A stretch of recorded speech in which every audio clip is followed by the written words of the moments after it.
আজ সন্ধেবেলা বানাবো ছেলের পছন্দের একটা রেসিপি, অবশ্যই শেয়ার করব। তো তার আগে দেখো, সপরিবারের জন্য তো রান্নাবান্নাটা করতে হবে, তাই না? তাই এখানে দেখো রুটি বানানো শুরু করে দিয়েছি রাতের জন্য। এখন রুটি বানাচ্ছি, আর এভাবেই কিন্তু রুটি ফুললে তবেই কিন্তু আমার ভালো লাগে তোমাদের সাথে শেয়ার করতে।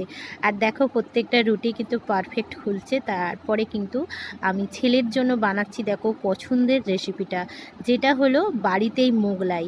তো দেখো এই রেসিপিটা যদি তোমরা কেউ চাও তাহলে কমেন্ট করো, অবশ্যই কিন্তু আমি শেয়ার করব। আর এই তো দেখো একদম বাড়িতে হোমমেড বলতে পারো মোগলাই, একদম রেস্টুরেন্ট স্টাইলে, দোকানের থেকে কিন্তু কোনো অংশেই কম নয়। একদম প্লেটিং করে দিয়েছি দেখো, রেড চিলি সস, তার সাথে অল্প একটু পেঁয়াজ সালাড। তো একদম ছেলের জন্য রেডি করেছি। আর এই তো আমার রাতের রুটি। তো এই রেসিপিটা আপনাদের কেমন লাগলো অবশ্যই জানাবে, ভালো লাগলে লাইক করো, সাবস্ক্রাইব করো। আবারও দেখা হচ্ছে কিন্তু